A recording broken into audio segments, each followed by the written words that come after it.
अस्सलाम वालेकुम students. Video lecture series का लेक्चर नंबर 11 स्टार्ट करते हैं, दैट इज़ यील्ड। ठीक है, ये ऑलमोस्ट लास्ट टॉपिक ही है स्टोइकोमेट्री का। इस वीडियो के अंदर हम यील्ड के बारे में पढ़ेंगे, यील्ड के टाइप्स पढ़ेंगे। ठीक है, एंड लास्ट में हम कुछ कैलकुलेशंस करेंगे। अगर आपने परसेंटेज यील्ड को किस तरह फाइंड करना है, आपने एक्चुअल यील्ड को किस तरह फाइंड करना है, एंड आपने थियोरेटिकल यील्ड को किस तरह फाइंड करना है। ठीक है, तो स्टूडेंट्स यील्ड होता क्या है? Yield basically is the amount of product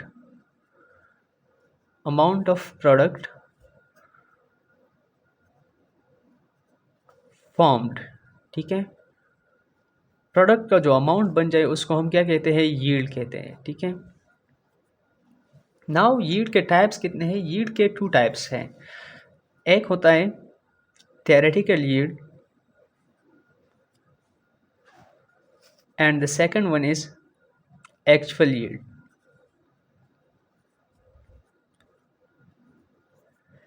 अब theoretical yield क्या होता है एंड actual yield क्या होता है?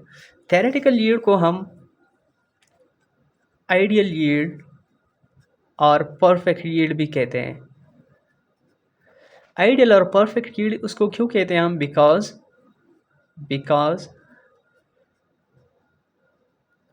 there are no chances of error, क्योंकि इसमें एरर के चांसेस नहीं होते हैं।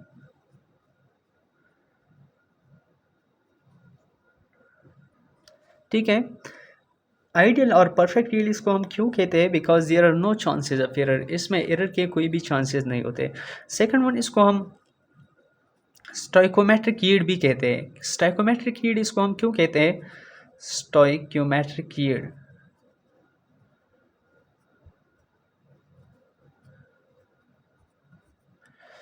Because it is calculated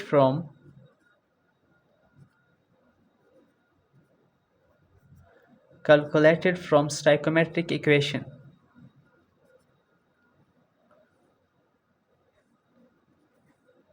stoichiometric, sorry for the spelling, but stoichiometric equation से हम इसको कैलकुलेट करते हैं, इसलिए इसको हम स्टाइकोमेट्रिक यील्ड भी बोलते हैं। अब let's suppose 2 mole hydrogen gas and 1 mole oxygen gas when combines give us 2 mole of water. ठीक है, ये एक स्टाइकोमेट्रिक इक्वेशन है। अब ये इक्वेशन जो आपको इंफॉर्मेशन देता है, मतलब 4 gram of hydrogen when combined with 32 gram of oxygen, it gives us 36 gram of water. ठीक है, तो ये जितने भी यहाँ रिएक्टेंट्स थे, ठीक है, वो सारे के सारे प्रोडक्ट्स में कन्वर्ट हो गए। 4 ग्राम ऑफ हाइड्रोजन था एंड 32 ग्राम ऑफ ऑक्सीजन था, सारे के सारे प्रोडक्ट में कन्वर्ट हो गए। सो इसलिए इसको हम परफेक्ट यील्ड कहते हैं, because there are no chances of error. जितना रिएक्टेंट का अमाउंट था वो सारे के सारे प्रोडक्ट में हो गई, कोई भी एरर नहीं आया है इसमें। एंड स्टोइकोमेट्रिक यील्ड इसको हम क्यों कहते हैं? Because we calculated from stoichiometric equation, हमने इसको स्टोइकोमेट्रिक इक्वेशन से कैलकुलेट किया। ठीक है, अब चलते हैं towards the actual yield. Actual yield क्या होता है? एक्चुअल यील्ड जो है इसको हम प्रैक्टिकल या एक्सपेरिमेंटल यील्ड भी बोलते हैं। ठीक है, प्रैक्टिकल और एक्सपेरिमेंटल यील्ड। बिकॉज क्यों कहते हैं? Because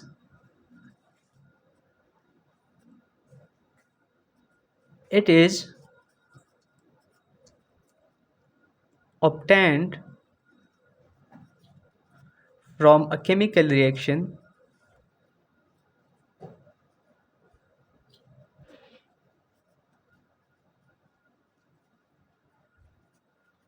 that is practical or experimental।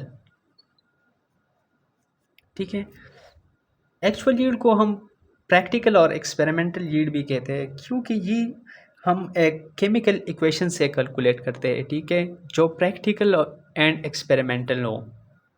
Now students हम चलते हैं टुवर्ड्स द परसेंटेज यील्ड। ठीक है, ratio of ratio of actual yield to the theoretical yield multiplied by what? Multiplied by 100 is called percentage yield. ठीक है, percentage yield क्या होता है? परसेंटेज यील्ड जब आप एक्चुअल यील्ड को थेरेटिकल यील्ड पे डिवाइड करें, ठीक है, इसके रेशो, एंड आप उसको 100 से मल्टीप्लाई करें, we call it percentage yield. Now percentage yield के यूजेस क्या है? It is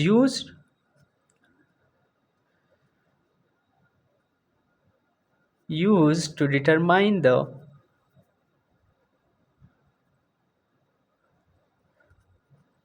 the efficiency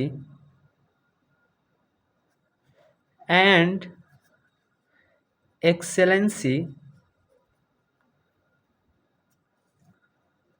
of a reaction। ठीक है, किसी रिएक्शन की एफिशिएंसी या एक्सीलेंसी को फाइंड करने के लिए हम परसेंटेज यील्ड यूज़ करते हैं। नाउ अगर कोई रिएक्शन हो, उसकी एफिशिएंसी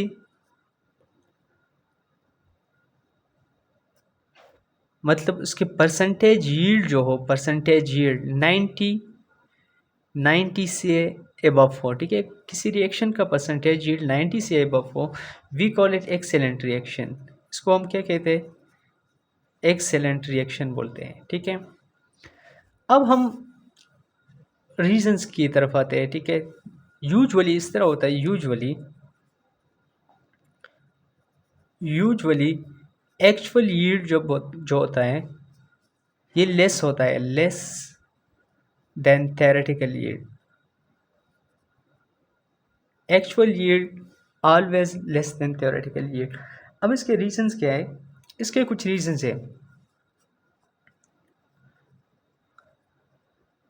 आप इस रीज़न को बस याद ही रखें। एग्ज़ाम में इतने एमसीक्यूज़ इस टॉपिक से नहीं आते, बट एनीवे अगर फिर भी कैलकुलेशन से आ जाए, ठीक है, जो मैं अभी कर रहा हूँ, तो उसके चांसेस है। बाकी ये डेफिनेशंस तो सबको आते हैं, ये जो रीजंस है वो भी माशाल्लाह सारे स्टूडेंट्स ने रटा किए होते हैं। ठीक है, तो रीजन है जब साइड रिएक्शन, ठीक है, साइड रिएक्शन हो, अगर ये रिएक्शन प्रोसीड करता है, वन मतलब इससे बाई प्रोडक्ट्स बन जाए, साइड रिएक्शन की तरफ चला जाए, तो इस वजह से जो एक्सपेरिमेंटल एक्चुअल यील्ड होता है या प्रैक्टिकल यील्ड ये लेस हो जाता है देन द स्टाइकोमेट्रिक और थियोरेटिकल यील्ड। ठीक है, या रिएक्शन की रिवर्सिबिलिटी हो, ठीक है, रिवर्सिबिलिटी मतलब जब जो प्रोडक्ट्स है वो दोबारा स्प्लिट होकर रिएक्शन में कन्वर्ट हो जाए, रिएक्टेंट्स में कन्वर्ट हो जाए, इसको हम बोलते हैं रिवर्सिबिलिटी। तो उस वजह से भी जो एक्चुअल यील्ड होता है वो थ्योरेटिकल यील्ड से लेस होता है। बाकी mechanical loss of the product भी हो सकता है, ठीक है, ह्यूमन एरर भी हो सकते हैं, मैकेनिकल लॉस का मतलब ये आग जिस सिलेंडर या वेसल में रिएक्शन हो रहा था एंड अब उसको कैलकुलेट कर रहे हो, दूसरे वेसल में डाल रहे हो, ठीक है, इस वजह से कुछ लॉसेस हो गए। ठीक है, या कुछ और रीजंस भी है, मतलब पैरेलल रिएक्शंस हो जाए, पैरेलल रिएक्शंस की वजह से भी एक्चुअल यील्ड थ्योरेटिकल यील्ड से लेस हो जाता है। ठीक है, या चेन रिएक्शन हो जाए, चेन रिएक्शंस हो जाए। ठीक है, इसके अलावा एक और रीज़न मतलब एक जब एक रिएक्शन होता है इसके लिए फेवरेबल कंडीशंस होते हैं। ठीक है,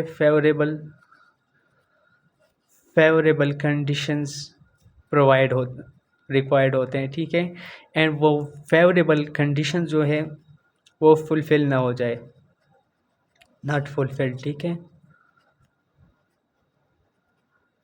वो प्रोवाइड ना करे किसी रिएक्शन को, तो इस वजह से एक्चुअल यील्ड थ्योरेटिकल यील्ड से लेस हो जाता है। ठीक है, तो ये हो गया a little bit discussion about theoretical yield and actual yield. अब मैं कोशिश करता हूँ कि इसके जो न्यूमेरिकल्स हैं, ठीक है, वो एक दो आप लोग के साथ सॉल्व करूँ ताकि आप लोगों का कंसेप्ट और क्लियर हो जाए। नाउ अगर आपको एक एमसीक्यू दिया जाए, ठीक है, इसमें जिसमें परसेंटेज यील्ड मतलब मांग रहे हैं वो लोग आपसे, जो एमसीक्यू में उन्होंने आपको अमाउंट दिया है, ठीक है, प्रोडक्ट का, that must be of actual yield, वो एक्चुअल यील्ड का अमाउंट ही होगा, ठीक है। तो आपने क्या करना है, as we know that percentage yield, yield हम किस तरह फाइंड करते हैं, actual yield divided by theoretical yield multiplied by 100। Now क्या है कि वो लोग परसेंटेज यील्ड मांग रहे हैं, ठीक है, एंड जो एमसीक्यू के स्टेटमेंट में आपको अमाउंट दिया गया है वो एक्चुअल यील्ड है, ठीक है। थ्योरेटिकल यील्ड आपने कहाँ से फाइंड करना है, थ्योरेटिकल यील्ड को आपने स्टाइकोमेट्रिक इक्वेशन से फाइंड करना है, ठीक है, स्टाइकोमेट्रिक इक्वेशन से, and then do the calculation, आपको आंसर मिल जाएगा, ठीक है। इस एमसीक्यूज़ पे आप लोग प्रैक्टिस करें, नीचे कमेंट सेक्शन में पूछ भी सकते हैं, खैर अगर किसी को कोई प्रॉब्लम हो, ठीक है। अगर एक और मतलब सिनेरियो आ जाए, ठीक है, परसेंटेज यील्ड आपको दिया गया है, ठीक है, परसेंटेज यील्ड गिवन है, तो actual yield must be wanted, ठीक है। आपसे हमेशा वो लोग क्या मांगेंगे, एक्चुअल यील्ड ही मांगेंगे, क्योंकि थ्योरेटिकल यील्ड को हम इजीली फाइंड कर सकते हैं मतलब स्टाइकोमेट्रिक इक्वेशन से। अब percentage yield is equal to actual yield divided by theoretical yield, ठीक है। परसेंटेज यील्ड उन्होंने दिया है, ठीक है, थ्योरेटिकल यील्ड को मैंने कहाँ से फाइंड कर दिया, यहाँ पे 100 लगा दे, स्टाइकोमेट्रिक इक्वेशन से, स्टाइक्योमेट्रिक इक्वेशन से, ठीक है। एंड अब एक्चुअल यील्ड कैसे फाइंड करना है, मैंने actual yield is equal to percentage yield उन्होंने दिया है, ठीक है, मैं उसको मल्टीप्लाई करूँगा किसके साथ, थ्योरेटिकल यील्ड के साथ। थ्योरेटिकल यील्ड मैंने कहाँ से फाइंड करना है, स्टाइकोमेट्रिक इक्वेशन से, ठीक है, एंड फिर उसको 100 पे डिवाइड करूँगा, तो इससे मेरा न्यूमेरिकल या एमसीक्यू सॉल्व हो जाएगा, ठीक है। So it was the last topic of stoichiometry. अगर आप लोगों को फिर भी कोई कन्फ्यूजन हो, आप नीचे कमेंट सेक्शन में पूछ सकते हो, एंड अगर आपको वीडियो अच्छी लगी हो तो काइंडली लाइक करें video and also do subscribe the channel. इस तरह मतलब मैं बाकी अच्छे अच्छे एमसीक्यूज़ जो हैं स्टाइकोमेट्री की, उस पर एक वीडियो बनाऊंगा समराइज फॉर्म में, एंड जितने भी पीछे कंसेप्ट्स हैं वो सारे आप लोगों के साथ रिवाइज भी करूंगा, ताकि आपका कंसेप्ट जो है, आपके कंसेप्ट्स क्लियर क्रिस्टल हो जाए, ठीक है। तो मिलते हैं नेक्स्ट वीडियो में, अल्लाह हाफिज़।